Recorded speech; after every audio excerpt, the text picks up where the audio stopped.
کہ میں مومن ہوں. اگر کوئی شخص اپنے آپ کے لیے ایمان کا دعویٰ کرتا ہے تو اس ایمان کے 6 ارکان ہوتے ہیں جن کے اوپر یقین رکھنا ضروری ہے.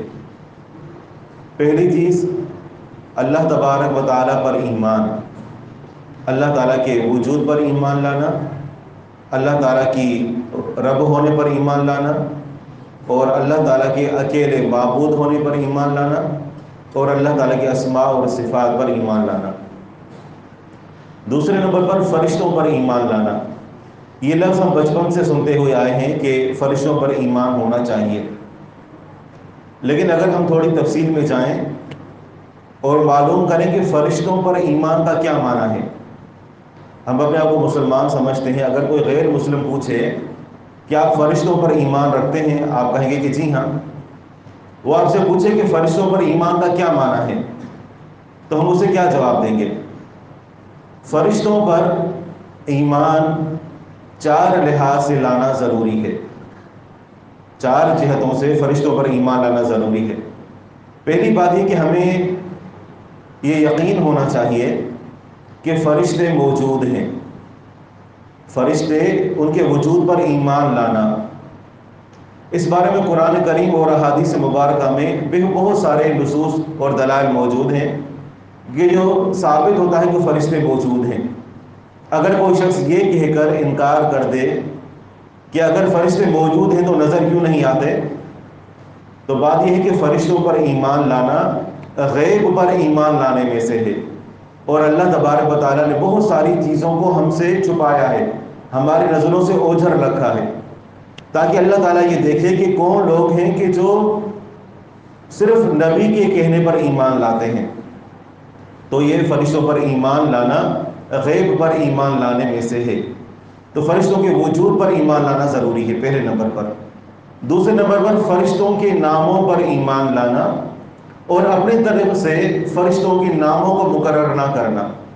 اللہ تبارک و تعالیٰ نے قرآن کریم میں اور رسول اللہ صلی اللہ علیہ وسلم نے احادیث مبارکہ میں فرشتوں کے کچھ نام ذکر کیے ہیں اور ہمارا ان پر ایمان ہونا چاہیے.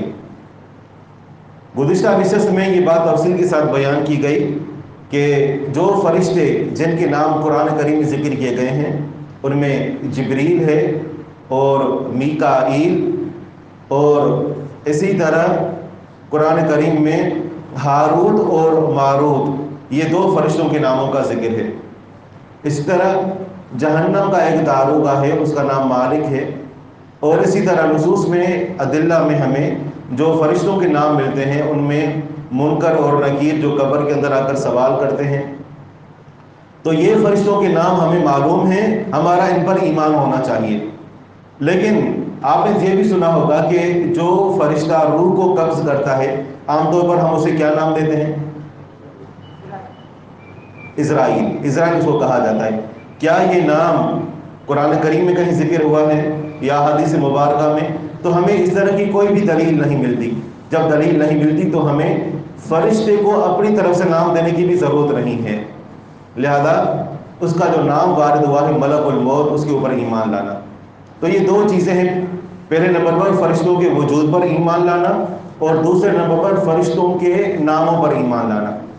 تیسری بات یہ ہے کہ ہمارا یہ ایمان ہونا چاہیے کہ فرشتے، ان کی کچھ خصوصیات ہیں. فرشتوں کو اللہ تبارک و تعالیٰ نے کس مادے سے بنایا ہے اور فرشتوں کی کیا صفات ہیں، اس بارے میں بھی ہمارا ایمان ہونا چاہیے. پہلے نمبر پر یہ ہے کہ اللہ تعالیٰ نے فرشتوں کو نور سے پیدا فرمایا ہے. صحیح مسلم کی حدیث ہے، سیدنا ابو ہریرہ رضی اللہ عنہ فرماتے ہیں کہ رسول اللہ صلی اللہ علیہ وسلم نے فرمایا خلقت الملائکۃ من نور، اللہ تعالیٰ نے فرشتوں کو روشنی سے، نور سے پیدا فرمایا ہے. یہ بات بظاہر عقل میں آنے والی نہیں ہے، کیونکہ نور کو بندہ بسا اوقات دیکھ تو سکتا ہے لیکن اس کو چھو نہیں سکتا. یہ بات سمجھ سے بالا تر ہے، لیکن یہ چونکہ رسول اللہ صلی اللہ علیہ وسلم کا فرمان ہے لہذا ہمارا اس کے اوپر ایمان ہے.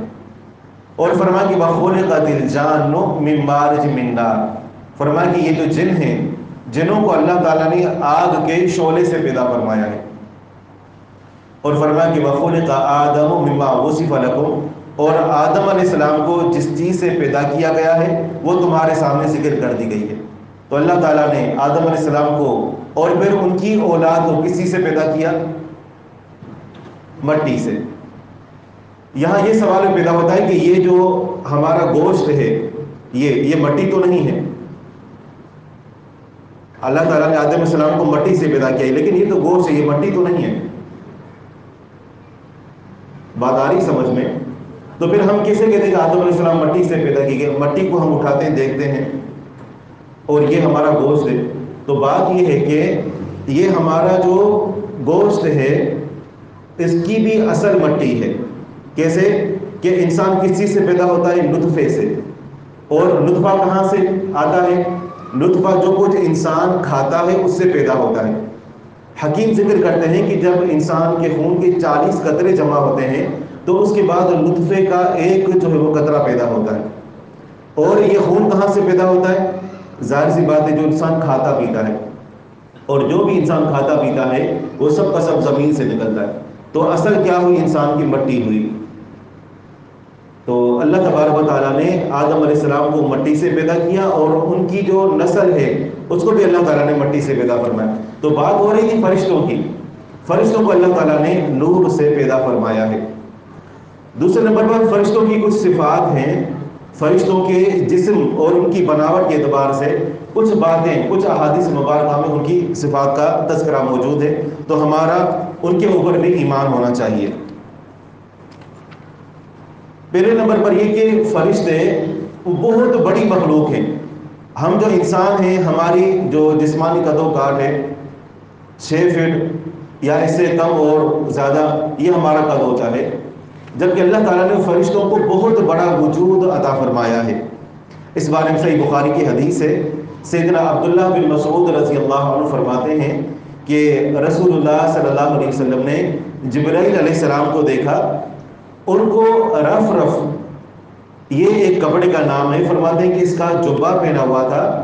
نبی صلی اللہ علیہ وسلم نے جبرائیل علیہ السلام کو دیکھا کہ انہوں نے ایک جبہ پہنا ہوا تھا، اور جبرائیل علیہ السلام اتنے بڑے قد و کاٹ کے مالک تھے کہ پوری ایک سمت جو ہوتی ہے، یعنی مشرق میں تھے تو مشرق میں پوری سمت غائب تھی، پوری ایک جہت غائب تھی، اتنا بڑا اللہ تعالیٰ نے کو وجود عطا فرمایا ہے۔ تو یہ فرشتوں کے وجود کے اوپر ہمارا ایمان ہونا چاہیے۔ اسی طرح رسول اللہ صلی اللہ علیہ وسلم نے فرمایا، سنن ابی داؤد کی روایت ہے، فرمایا کہ اللہ تعالیٰ نے مجھے اجازت دی کہ میں اللہ تعالیٰ کے عرش کو جو فرشتے اٹھائے ہوئے ہیں ان کے بارے میں تمہیں بتاؤں۔ ان کی صفات مخفی ہیں، چھپی ہوئی ہیں، ہمیں معلوم نہیں ہے، لیکن فرمایا کہ ابھی موجودہ دور میں، ابھی اس وقت آج اللہ تعالیٰ کے عرش کو 4 فرشتوں نے اٹھایا ہوا ہے۔ جب یہ قیامت کا جو دن ہوگا، قیامت کے دن 8 فرشتے اللہ تعالیٰ کے عرش کو اٹھائے ہوئے ہوں گے، اور ان میں سے ایک فرشتے کے بارے میں فرمایا کہ میں تمہیں بتاتا ہوں ان کی صفت کے بارے میں۔ تو فرمایا کہ وہ فرشتے اتنے بڑے ہیں، اتنا زیادہ ان کا جسم بڑا ہے، فرمایا کہ ان کے کان کا جو گوشت ہے، یہ جو نرم حصہ ہے، اور اس کے کندھے تک یہ جو ہماری ایک بالش بھی نہیں بنتی۔ تو فرمایا کہ ان دونوں کے درمیان اتنا زیادہ فاصلہ ہے جتنا ایک آدمی 700 سال تک سفر کرتا رہے۔ ہماری زندگیاں کتنے؟ 60 سال 70 سال، اور ایک آدمی کی 100 سال زندگی ہو، وہ سفر کرے دنیا میں کہاں سے کہاں تک پہنچ جائے گا۔ موجودہ دور میں تو انسان دنیا کے کئی چکر لگا سکتا ہے، ایک انسان 700 سال تک سفر کرتا رہے جہاں تک وہ پہنچے گا۔ تو فرمایا کہ فرشتے کے کان اور کندھے کے درمیان کا فاصلہ اتنا زیادہ ہے۔ یہ سنن ابی داؤد کی روایت ہے۔ تو اللہ تعالیٰ نے اتنی بڑی مخلوق کو پیدا فرمایا ہے۔ اسی طرح یہ جو فرشتے ہیں یہ سب ایک جسم کی طرح نہیں ہے، ہر ایک کا جسم ایک طرح نہیں ہے، بلکہ اللہ تعالیٰ نے ہر ایک کو علیحدہ علیحدہ اعضاء عطا فرمائے ہیں۔ کسی کے 2 پر ہیں، کسی کے 3 ہیں، اور کسی کے 4 ہیں، جیسا کہ اللہ تبارک و تعالیٰ کا قرآن کریم میں فرمان ہے، الحمدللہ فاطر السماوات والارض جاعل الملائکۃ اولی اجنحۃ مثنی وثلاث ورباع، کہ تمام تعریفیں اللہ کے لیے ہیں جس نے آسمان اور زمین کو بنایا، اور اسی نے فرشتوں کو پیغام پہنچانے والا بنایا، اور فرشتوں کے 2 2 3 3 اور 4 4 پر عطا فرمائے۔ تو کسی فرشتے کے 2 پر ہیں، کسی کے 3 ہیں اور کسی کے 4 ہیں. تو اللہ تعالیٰ نے ہر ایک کے جسم کو علیحدہ بنایا ہے. ہم انسان کے جسم ایک دوسرے سے مشابہ ہوتے ہیں، اللہ کہ کوئی پیدائشی طور پر ایب نارمل ہو، وگرنہ ہر ایک کا جسم برابر ہے، جبکہ اللہ تبارک و تعالیٰ نے ہر فرشتے کو علیحدہ جسم عطا فرمایا ہے. اس طرح فرشتوں کے بارے میں یہ بات بھی معلوم ہونی چاہیے کہ فرشتے انتہائی خوبصورت مخلوق ہیں. اس بارے میں اللہ تبارک و تعالیٰ کا فرمان ہے علمہ شدید القویٰ ذو مرۃ فاستویٰ، کہ رسول اللہ صلی اللہ علیہ وسلم کے پاس جو فرشتہ قرآن کریم لے کر آیا وہ انتہائی مضبوط جسم کا مالک ہے، ذو مرۃ خوبصورتی والا ہے. اللہ تعالیٰ نے فرشتوں کو خوبصورت مخلوق بنایا ہے. آپ نے سورہ یوسف پڑھی ہوگی یا سنی ہوگی، اس میں آپ کو ایک منظر یاد ہوگا کہ جب یوسف علیہ السلام ایک محفل کے اندر آئے جہاں ساری عورتیں بیٹھی ہوئی تھیں، انہوں نے جب یوسف علیہ السلام کو دیکھا تو انہوں نے دہشت میں اور خوبصورتی سے حیران ہو کر اپنے ہاتھوں پر جو ہے وہ چھریاں چلا دی. قرآن کریم نے اس واقعے کو ذکر کیا. اس وقت انہوں نے کہا تھا کہ وَقُلْنَا حَاشَ لِلَّهِ مَا هَذَا بَشَرًا إِنْ هَذَا إِلَّا مَلَكٌ كَرِيمٌ. انہوں نے کہا کہ یہ کوئی انسان نہیں ہے، یہ کوئی معزز فرشتہ ہے، کیونکہ اللہ تعالیٰ نے یوسف علیہ السلام کو اتنا حسن عطا فرمایا تھا کہ عورتوں کے ذہنوں کے اندر یہ بات موجود تھی اور یہ بات فطرت کے اندر موجود ہے کہ فرشتے انتہائی خوبصورت مخلوق ہیں. تبھی انہوں نے یوسف علیہ السلام کے بارے میں کہا کہ یہ انسان نہیں، یہ ایک فرشتہ ہے. تو فرشتے انتہائی خوبصورت مخلوق ہیں، جبکہ اس کے مقابلے میں جو جن ہیں یا شیطان ہیں، ہم نے تو ان کا چہرہ نہیں دیکھا، لیکن جو لصوص ہمیں معلوم ہوتے ہیں اس سے پتہ چلتا ہے کہ انسان جب گناہ کرتا ہے، رب کی نافرمانی کرتا ہے، تو اللہ تعالیٰ اس کے چہرے کا نور بجھا دیتا ہے. نور اس کے چہرے کے اوپر پھٹکار برس رہی ہوتی ہے. تو یہ جو شیطان ہے، ابلیس ہے، جو اللہ تعالیٰ کا سب سے بڑا نافرمان ہے، تو اس سے معلوم ہوتا ہے کہ اس کے چہرے پر سب سے زیادہ پھٹکار برستی ہوگی. جبکہ فرشتے، ان کے بارے میں ہمیں پتہ چلا کہ یہ انتہائی خوبصورت مخلوق ہے. اسی طرح ان کی ایک اور صفت بیان کی گئی ہے کہ فرشتے کبھی تھکتے نہیں ہیں. ہم انسان ہیں، ذکر و اذکار کریں گے جذبات میں اگر 1 گھنٹہ 2 گھنٹے، لیکن فرشتے مسلسل عبادت کرتے رہتے ہیں اور کبھی وہ تھکتے نہیں ہیں. اللہ تعالیٰ نے فرمایا فَالَّذِينَ عِندَ رَبِّكَ يُسَبِّحُونَ لَهُ بِاللَّيْلِ وَالنَّهَارِ وَهُمْ لَا يَسْأَمُونَ. وہ فرشتے جو تیرے رب کے پاس ہیں وہ دن رات اللہ تعالیٰ کی تسبیح بیان کرتے ہیں اور وہ تھکتے نہیں ہیں. اللہ تعالیٰ نے ان کو اتنی ہمت عطا فرمائی ہے کہ اگر کوئی قیام میں ہے تو قیام میں ہے، رکوع میں ہے تو رکوع میں، اس سجدے میں تو سجدے میں مسلسل اللہ تعالیٰ کی تسبیح بیان کرتا ہے اور وہ اپنی کیفیت کو تبدیل نہیں کرتا، مسلسل اسی کیفیت میں اللہ تعالیٰ کی حمد و ثنا بیان کر رہا ہوتا ہے. تو فرشتے کبھی تھکتے نہیں ہیں. اس طرح فرشتوں کی تعداد، اس کا علم صرف اللہ تعالیٰ کو ہے. جتنے بھی انسان ہیں، جتنے بھی جن ہیں، فرشتے ان سے تعداد میں کہیں زیادہ ہیں، کیونکہ ہر انسان کے ساتھ ایک جن ہوتا ہے، شیطان ہوتا ہے جو انسان کو بہکاتا رہتا ہے، اور ہر انسان کے ساتھ ایک فرشتہ ہوتا ہے. تو جتنے انسان موجود ہیں فرشتے اتنے تو ہیں ہی، لیکن ساتھ ساتھ آسمان اور زمین فرشتوں سے بھرے پڑے ہیں کہ جن کا ہمیں کوئی اندازہ نہیں ہے. اللہ تعالیٰ نے فرمایا وَمَا يَعْلَمُ جُنُودَ رَبِّكَ إِلَّا هُوَ، تیرے رب کے جو لشکر ہیں انہیں صرف تیرا رب جانتا ہے.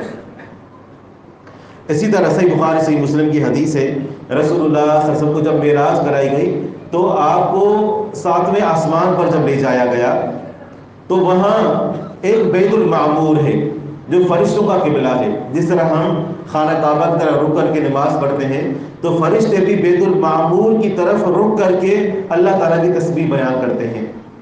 تو فرمایا کہ بیت المعمور کی طرف مجھے لے جایا گیا اور میں نے دیکھا کہ وہ ایک بیری کا درخت تھا، وہ ایک آسمان سے شروع ہوتا اور دوسرے آسمان تک جو ہے وہ اس کی شاخیں پہنچتی، اتنا بڑا درخت تھا.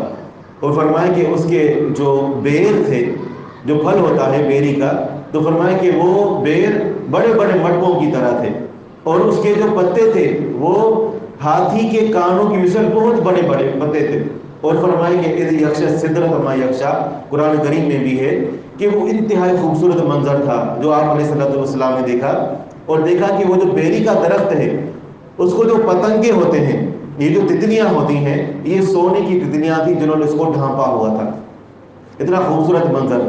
آپ علیہ السلام کو بتائے گا کہ یہ بیت المعمور یہ فرشتوں کا قبلہ ہے اور روزانہ 70,000 فرشتے اس کا طواف کرتے ہیں. اور فرمایا کہ جو ایک مرتبہ طواف کر کے چلے جائیں قیامت تک ان کی دوبارہ باری نہیں آتی. تو یہ فرشتوں کی تعداد کے بارے میں بھی ہمارا ایمان ہونا چاہیے کہ فرشتے بے تحاشا ہیں، بہت زیادہ تعداد میں اللہ تعالیٰ نے فرشتوں کو پیدا فرمایا ہے. اسی طرح رسول اللہ صلی اللہ علیہ وسلم نے فرمایا کہ قیامت کا دن ہوگا اور جہنم کو میدان محشر میں لایا جائے گا. جہنم چنگھاڑ رہی ہوگی، چیخ رہی ہوگی، اور فرمایا کہ اس جہنم کی 70,000 لگامیں ہوں گی. جس طرح ہم کسی جانور کو لگام دے کر کنٹرول کرتے ہیں تو اللہ تعالیٰ نے جہنم کو 70,000 لگامیں دی ہوئی ہوں گی اور ہر ایک لگام کے ساتھ 70,000 فرشتے ہوں گے. تو کئی ملین یہ فرشتے بنتے ہیں کہ جو میدان محشر میں جہنم کو کھینچ کر لے آئیں گے. تو فرشتے تعداد میں بہت زیادہ ہیں. اس طرح فرشتوں کی ایک صفت یہ بھی ہے کہ فرشتے جس بھی روپ میں آنا چاہیں آ سکتے ہیں. جیسا کہ رسول اللہ صلی اللہ علیہ وسلم کے ساتھ جنگ احد یا جنگ بدر کے موقع پر فرشتوں نے آ کر کئی جگہوں میں شرکت کی. صحابہ کرام فرماتے ہیں سعد بن ابی وقاص رضی اللہ عنہ کو کہ میں نے دیکھا کہ 2 آدمی تھے جو نبی صلی اللہ علیہ وسلم کے ارد گرد گھوڑوں پر سوار تھے، سفید پگڑیاں انہوں نے پہنی ہوئی تھی. فرمایا کہ اس سے پہلے اور اس کے بعد میں نے ان کو نہیں دیکھا. تو یہ فرشتے تھے جو انسانی شکل میں آئے تھے. اسی طرح حدیث جبریل، مشہور حدیث ہے کہ جبریل علیہ السلام انسانی شکل میں نبی صلی اللہ علیہ وسلم کے پاس آئے اور آ کر کچھ سوالات کیے. آپ علیہ السلام نے ان کی سوالات کے جوابات دیے. صحابہ کرام نہیں پہچان سکے. جب چلے گئے تو آپ علیہ السلام نے فرمایا کہ تمہیں معلوم ہے یہ کون تھا؟ صحابہ کرام نے کہا کہ ہمیں تو علم نہیں ہے. تو آپ علیہ السلام نے فرمایا کہ یہ جبریل علیہ السلام تھے جو تمہیں تمہارا دین سکھانے آئے تھے. اسی طرح رسول اللہ صلی اللہ علیہ وسلم سے وحی کے بارے میں سوال کیا گیا کہ آپ پاس وحی کیسے آتی ہے؟ رسول اللہ صلی اللہ علیہ وسلم فرمایا کہ میرے پاس جب جبریل علیہ السلام وحی لے کر آتے ہیں تو جس طرح گھنٹی کی آواز ہوتی ہے، فرمایا کہ اس گھنٹی کی آواز کی طرح آواز آتی ہے اور میں سمجھ جاتا ہوں کہ میرے پاس فرشتہ وحی لے کر آیا ہے. ایک روایت میں آتا ہے کہ ایک صحابی نے، ان کو شوق تھا کہ وہ نبی صلی اللہ علیہ وسلم کو اس حالت میں دیکھیں کہ آپ کے اوپر وحی نازل ہو رہی ہے. ایک مرتبہ ان کے اوپر وحی، آپ علیہ السلام پر وحی نازل ہو رہی تھی. صحابی نے ان کو بلایا، فرمایا کہ تمہیں دیکھنے کا شوق ہے، تم آ کر دیکھو کہ وحی کیسے نازل ہوتی ہے. فرماتے ہیں کہ میں نے دیکھا کہ رسول اللہ صلی اللہ علیہ وسلم کے منہ مبارک سے جسے خراٹے لینے کی آواز ہوتی ہے اس طریقے سے آواز آ رہی تھی اور آپ علیہ السلام کی پیشانی مبارک پسینے سے تر تھی، بالکل پسینے کے اندر بھگے ہوئے تھے. اور فرمایا کہ جب فرشتہ چلا گیا تو اس وقت آپ کا پسینہ خشک ہو گیا. تو یہ آپ علیہ السلام نے فرمایا کہ جب میرے پاس فرشتہ وحی لے کر آتا ہے تو یہ کیفیت سب سے زیادہ سخت ہوتی ہے. اور فرمایا کہ کبھی کبھی وہ میرے پاس انسانی شکل میں آتا ہے. تو جبریل علیہ السلام کبھی کبھار انسانی شکل میں بھی رسول اللہ صلی اللہ علیہ وسلم کے پاس آتے اور آ کر وحی کا پیغام پہنچاتے اور واپس چلے جاتے. تو فرشتے کسی بھی شکل کے اندر اپنے آپ کو ڈھال سکتے ہیں. سوال پیدا ہوتا ہے کہ کیا فرشتے مرتے بھی ہیں؟ کیا فرشتوں کو بھی موت آتی ہے؟ اس بارے میں پہلی بات یہ ہے کہ فرشتوں کی موت کے بارے میں قرآن کریم اور احادیث مبارکہ خاموش ہے. لہذا ہمیں اس بارے میں علم نہیں ہے کہ فرشتوں کو موت آتی ہے کہ نہیں آتی. ہاں، اللہ تعالیٰ کا یہ فرمان ضرور ہے کہ کل من علیہا فان ویبقی وجہ ربک ذو الجلال والاکرام، کہ ہر ایک چیز نے فنا ہونا ہے. آسمان اور زمین میں جتنے بھی ذی روح ہیں اللہ تعالیٰ نے سب کو موت عطا فرمانی ہے. حتیٰ کہ جو ملک الموت ہے اس کو بھی موت آنی ہے. حتیٰ کہ جو سور میں پھونکنے والا فرشتہ ہے جب وہ سور میں پھونکے گا سارے لوگ مر جائیں گے اور اس کے بارے میں آتا ہے کہ وہ بھی اپنے آپ کو اٹھائے گا، اللہ تعالیٰ کے عرش کے ساتھ وہ ٹکرائے گا اور اس کی روح بھی قبض ہو جائے گی. باقی ابھی جس طرح انسان مرتے ہیں کیا ایسے فرشتے مرتے ہیں کہ نہیں مرتے ہیں، اس بارے میں کوئی ہمارے پاس دلیل نہیں ہے. جب دلیل نہیں ہے تو ہمیں اس بارے میں بات بھی نہیں کرنی چاہیے. باقی یہ ہے کہ جتنے بھی فرشتے ہیں قیامت سے پہلے ان تمام فرشتوں نے مرنا ہوگا۔ کیا رسول اللہ صلی اللہ علیہ وسلم نے فرمایا کہ اللہ تعالیٰ جب فرشتوں کو حکم دے گا، فرشتہ سور کے اندر بھونکے گا، تمام لوگ مر جائیں گے، اس وقت اللہ تعالیٰ فرمائے گا کہ اب بادشاہت کس کے لیے ہے؟ لمن الملک اليوم، آج کس کی بادشاہت ہے؟ کوئی جواب دینے والا نہیں ہوگا، کوئی سی روح موجود نہیں ہوگا۔ اس وقت اللہ تعالیٰ خود فرمائے گا کہ للہ الواحد القہار، اکیلے اللہ غالب کے لیے آج بادشاہت ہے۔ تو تمام فرشتوں نے بھی بالآخر مرنا ہوگا۔ اسی طرح فرشتوں کی کچھ یہ تو جسمانی جو ہے وہ صلاحیتیں اور جسمانی ان کی بناوٹ کے بارے میں گفتگو تھی، کچھ ان کی اخلاقی جو ہے وہ خوبیاں ہیں۔ مثال کے طور پر فرشتے اپنے آپ کو ہر وقت پاک صاف رکھتے ہیں، یہ فرشتوں کی صفت ہے کہ فرشتے ہمیشہ طاہر اور پاک رہتے ہیں۔ اللہ تعالیٰ نے فرمایا کہ مرفوعات مطہرہ بأیدی سفرہ کرام بررہ۔ قرآن کریم ایک نصیحت ہے، اس کو پڑھے، وہ مکرم اور پاکیزہ صحیفوں میں ہے اور یہ ان پاکیزہ فرشتوں کے ہاتھوں میں ہے۔ تو اللہ تعالیٰ نے فرشتوں کا وصف یہ بیان کیا کہ فرشتے ہمیشہ پاک اور صاف رہتے ہیں، یہ فرشتوں کی خوبیاں ہیں۔ اس طرح فرشتوں کی ایک خوبی ہے کہ فرشتے حیا بھی کرتے ہیں، یعنی جب انسان کسی برائی کے اندر ملوث ہوتا ہے معاذ اللہ، یا کپڑے اتار دیتا ہے تو فرشتے اس سے دور ہو جاتے ہیں۔ رسول اللہ صلی اللہ علیہ وسلم اپنے ماحول میں بیٹھے ہوئے تھے، ابو بکر صدیق رضی اللہ عنہ آئے اور رسول اللہ صلی اللہ علیہ وسلم کے ران مبارک سے کپڑا ہٹا ہوا تھا، آپ علیہ السلام بیٹھے رہے۔ عمر بن خطاب رضی اللہ عنہ آئے، آپ علیہ السلام اسی کیفیت میں بیٹھے رہے۔ جب عثمان غنی رضی اللہ عنہ آئے جو رسول اللہ صلی اللہ علیہ وسلم کے داماد بھی تھے، تو آپ علیہ السلام ٹھیک ہو کر بیٹھ گئے اور کپڑے کو سیدھا کیا، اپنی ران کے اوپر کپڑا ڈال دیا۔ تو جب صحابہ کرام چلے گئے، عائشہ صدیقہ رضی اللہ عنہا نے سوال کیا کہ جب وہ پہلے دو صحابی آئے اس وقت آپ ویسے کے ویسے بیٹھے رہے، لیکن جب عثمان رضی اللہ عنہ آئے تو آپ نے اپنی ران کو ڈھانپ دیا، اس کی کیا وجہ ہے؟ رسول اللہ صلی اللہ علیہ وسلم نے فرمایا کہ کیا میں اس شخص سے حیا نہ کروں کہ جس سے فرشتے حیا کرتے ہیں؟ عثمان غنی رضی اللہ عنہ بہت زیادہ با حیا تھے، حتیٰ کہ ان کے بارے میں آتا ہے کہ کبھی انہوں نے اپنی شرمگاہ کو نہ دیکھا۔ جب انسان قضاء حاجت کے لیے جاتا ہے تو انسان کو کوشش کرنی چاہیے کہ حیا کا اس وقت بھی مظاہرہ کرے، اپنے سطر کو دیکھنے سے بھی حیا کرے، اکیلا ہو پھر بھی حیا ہو کہ وہ بے پردہ اور بے لباس ہو کر نہ بیٹھے، کیونکہ فرشتے اس وقت کے ساتھ موجود ہوتے ہیں۔ حنظلہ رضی اللہ عنہ نے ایک دن کہا کہ نافق حنظلہ منافق ہو گیا۔ ابو بکر صدیق رضی اللہ عنہ نے پوچھا اللہ تعالیٰ آپ کے اوپر رحم فرمائے، آپ اپنے بارے میں یہ کیسے کہہ سکتے کہ آپ منافق ہو گئے؟ کہنے لگے کہ جب ہم رسول اللہ صلی اللہ علیہ وسلم کی مجلس میں ہوتے ہیں، نصیحتیں سنتے ہیں، ایمان کتنا تازہ ہوتا ہے، کتنا بلند ہو جاتا ہے، لیکن جب ہم اپنے کاروبار میں، گھر بار میں، بیوی بچوں کے ساتھ مصروف ہوتے ہیں تو ایمان کی وہ کیفیت نہیں رہتی، اس لیے لگتا ہے کہ شاید ہم منافق بن گئے ہیں۔ ابو بکر صدیق رضی اللہ عنہ نے فرمایا کہ یہ معاملہ تو ہمارے ساتھ بھی ہوتا ہے۔ تو رسول اللہ صلی اللہ علیہ وسلم کے پاس پہنچ گئے، مسئلہ بیان کیا۔ آپ علیہ السلام نے فرمایا کہ حنظلہ وقت وقت کی بات ہوتی ہے، یہ منافقت نہیں ہے، کبھی ایمان تازہ ہوتا ہے، بلند ہوتا ہے، اور کبھی ایمان کمزور ہوتا ہے۔ فرمایا کہ اگر تم ہر وقت اللہ تعالیٰ کا ذکر کرتے رہو، ہر وقت اپنے آپ کو پاک رکھو، تو فرمایا کہ تم اپنے بستروں پر ہوگے یا راستوں پر چل پھر رہے ہوگے اور فرشتے آ کر تمہیں سلام کریں، تمہارے ساتھ مصافحہ کریں۔ تو جو انسان جتنا زیادہ پاکیزہ ہو، جتنا زیادہ ذکر و اذکار کرنے والا ہو، فرشتے اس کے اتنے زیادہ قریب ہوتے ہیں۔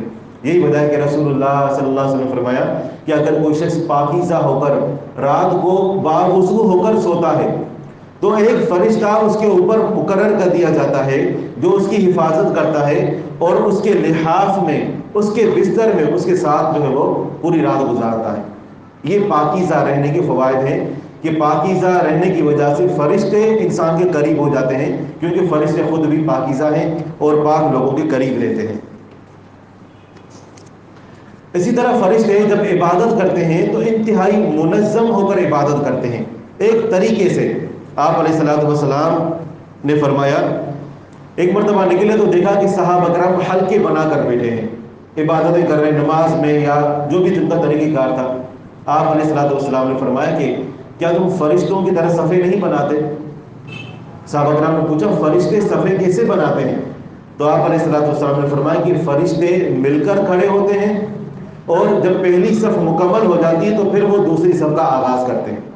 آپ علیہ الصلوۃ والسلام نے فرمایا کہ اس امت کی یہ خوبی ہے کہ اس امت کی جو صفیں ہیں نماز کی یا عبادت کی، تو ان صفوں کو فرشتوں کی صفوں کے مشابہ قرار دیا گیا۔ الحمدللہ جو ہم نماز پڑھتے ہیں اور اس میں صفیں بناتے ہیں تو یہ صفیں فرشتوں کی صفوں کے مشابہ ہیں، اور ہمیں اس کی کوشش بھی کرنی چاہیے کہ ہم مل کر کھڑے ہوں تاکہ شیطان کو بیچ میں داخل ہونے کا موقع نہ ملے، اور ایک صف جب پوری مکمل ہو جائے اس کے بعد ہم دوسری صف کا آغاز کریں۔ تو فرشتے جب اللہ تعالیٰ کی عبادت کرتے ہیں تو منظم ہو کر عبادت کرتے ہیں۔ اس طرح فرشتوں کی ایک اور خوبی ہے کہ فرشتے محبت بھی کرتے ہیں، یہ فرشتوں کی خوبی ہے۔ رسول اللہ صلی اللہ علیہ وسلم کا فرمان ہے، صحیح بخاری کی حدیث ہے، سیدنا ابو ہریرہ رضی اللہ عنہ حدیث کے راوی ہیں۔ آپ علیہ السلام نے فرمایا کہ جب اللہ تعالیٰ کسی بندے سے محبت فرماتا ہے تو جبریل علیہ السلام کو ندا کرتا ہے، آواز دیتا ہے، فرماتا ہے کہ جبریل میں فلاں بندے سے محبت کرتا ہوں۔ کس قدر خوش نصیب ہوگا وہ بندہ کہ جس سے اللہ تعالیٰ محبت کرے اور اس کا نام آسمانوں میں لیا جا رہا ہے، اور اللہ تعالیٰ جبریل کو مخاطب کر کے فرماتا ہے کہ جبریل میں فلاں بندے سے محبت کرتا ہوں، فرماتا ہے کہ تو بھی اس سے محبت کر۔ پھر جبریل علیہ السلام اس بندے سے محبت کرتے ہیں اور آ کر فرشتوں میں اعلان کر دیتے ہیں کہ فرشتوں فلاں بندہ اللہ اس سے محبت کرتا ہے، میں اس سے محبت کرتا ہوں، تم سب اس سے محبت کرو۔ فرمایا کہ فرشتے بھی سارے کے سارے اس سے محبت کرنے لگتے ہیں، اور فرمایا کہ وَيُودَعُ لَهُ الْقُبُورُ فِي الْأَرْضِ، پھر زمین کے اندر جتنی بھی مخلوق ہے سب کے دلوں میں اس کے لیے محبت رکھ دی جاتی ہے، ہر ایک مخلوق اس سے محبت کرتی ہے۔ آپ نے دیکھا ہوگا جو ربانی علماء ہوتے ہیں، جو پرہیزگار متقی علماء ہوتے ہیں، عوام الناس جو ان کو جانتے بھی نہیں ہیں وہ بھی ان سے محبت کرتے ہیں، ان کا احترام کرتے ہیں۔ وجہ کیا ہے؟ وجہ ان کی پاکیزہ زندگی ہے، جو وہ گناہوں سے پاک زندگی گزارتے ہیں، اور ان کی اس تقوی اور پرہیزگاری اور دعوت اللہ کی وجہ سے، اعمال صالح کی وجہ سے جب اللہ تعالیٰ ان سے محبت فرماتا ہے تو پوری زمین میں ان کے لیے قبولیت کو رکھ دیا جاتا ہے۔ اور معاملہ اس کے برعکس بھی ہوتا ہے۔ آپ نے کئی لوگوں کو دیکھا ہوگا، آپ انہیں نہیں جانتے ہوں گے، لیکن ان کو دیکھ کر ہی دل کے اندر کچھ ہونے لگتا ہے۔ ایسا ہوتا ہے کہ نہیں ہوتا؟ نہ آپ اس کو جانتے ہیں نہ کبھی آپ اس کو دیکھا، لیکن وجہ کیا ہوتی ہے؟ اس کے مخفی اعمال جو اس کو لوگوں کے درمیان قابل نفرت بنا دیتے ہیں۔ جب بعد میں پتہ چلتا ہے تو یہ بات سامنے آتی کہ واقعی میں یہ بندہ اپنے معاملات میں ٹھیک نہیں ہے۔ تو بات یہ ہے کہ جب اللہ تبارک و تعالیٰ چاہتا ہے کسی بندے سے محبت کرنا تو فرشتے بھی اس سے محبت کرتے ہیں۔ اس سے معلوم ہوا کہ فرشتوں کے اندر یہ صلاحیت ہے کہ فرشتے محبت کریں۔ حدیث کا اگلا ٹکڑا اس میں یہ بھی ہے کہ جب اللہ تعالیٰ نفرت فرماتا ہے تو جبریل کو ندا دیتا ہے کہ میں اس سے نفرت کرتا ہوں، تو بھی اس سے نفرت کر۔ پھر جبریل علیہ السلام فرشتوں میں اعلان کرتے ہیں کہ فلاں بندہ قابل نفرت ہے، اللہ اس سے نفرت کرتا ہے، میں اس سے نفرت کرتا ہوں، تم بھی اس سے نفرت کرو۔ فرمایا کہ فرشتے بھی اس سے نفرت کرتے ہیں، اور پھر پوری دنیا میں اس کے لیے نفرت بٹھا دی جاتی ہے۔ بچے بھی اس کو دیکھیں گے پتھر ماریں گے، کتا بھی اس کو دیکھے گا بھونکے گا، ہر جگہ جہاں پر جائے گا تکلیف اس کو ملے گی۔ کیوں؟ کائنات کی ہر چیز اس سے نفرت کرتی ہے۔ تو فرشتوں کی جو صفت ہمیں اس سے معلوم ہوئی وہ یہ کہ فرشتے محبت بھی کرتے ہیں اور نفرت بھی کرتے ہیں۔ چوتھی اور آخری بات وہ یہ ہے کہ فرشتوں کے اعمال پر ایمان لانا۔ ابھی تک ہم نے 3 باتیں الحمدللہ سنی: فرشتوں کے وجود پر ایمان لانا، فرشتوں کے ناموں پر ایمان لانا، اور فرشتے ان کی جسمانی بناوٹ کیا ہے اس کے اوپر ایمان، اور فرشتوں کے کیا اخلاق اور ان کی صفات ہیں اس پر ایمان۔ جبکہ فرشتوں کے جو اعمال ہیں، فرشتے کی کون کون سی ذمہ داریاں ہیں، فرشتے دنیا میں کون سے کام کرتے ہیں، آسمانوں میں کون سے کام کرتے ہیں، اور اللہ تعالیٰ نے ان کے ذمے بندوں کے کون سے کام لگا رکھے ہیں، کائنات کو چلانے میں فرشتوں کی کیا کیا ڈیوٹیاں ہیں، یہ کافی تفصیل طلب جو ہے وہ موضوع ہے۔ تو انشاءاللہ اللہ تعالیٰ کی توفیق سے اسے اگلی نشست میں ہم مکمل کریں گے۔ تو ساتھیوں سے گزارش کی جاتی ہے کہ اسی طرح شوق اور دل جمی کے ساتھ اس پروگرام میں ضرور شرکت کیا کریں۔ یہ جو باتیں ہیں عام طور پر دروس میں یا جمعوں میں ہمیں سننے کو نہیں ملتی، اصلاح طلب باتیں ضرور ہوتی ہیں، لیکن جو ہمارے ایمان کا معاملہ ہے تو ایمان کی تفصیلات ہمیں معلوم ہونی چاہیے۔ فرشتوں پر ایمان جیسا کہ ذکر کیا گیا ہم بچپن سے سنتے ہیں، لیکن اس کی تفصیلات میں جانا بھی ضروری ہے تاکہ ہمیں معلوم ہو کہ فرشتوں پر ایمان لانے کا کیا معنی ہے، فرشتوں کی کیا صفات ہیں۔ انہی باتوں پر اکتفا کرتے ہیں۔ اللہ رب العالمین سے دعا ہے کہ جو کچھ سنایا اس کو سمجھنے اور اس کے تقاضاؤں کے مطابق عمل پیرا ہونے کی توفیق عطا فرمائے۔ وآخر دعوانا ان الحمد للہ رب العالمین۔ اگر کوئی سوال ہے تو پوچھ سکتے ہیں۔ اس ویڈیو کو زیادہ سے زیادہ شیئر کیجیے اور ہمارے چینل سبحانی مسجد لیاری کو سبسکرائب کیجیے اور صدقہ جاریہ کے مستحق بنیے۔ جزاکم اللہ خیرا کثیرا فی الدنیا والآخرہ۔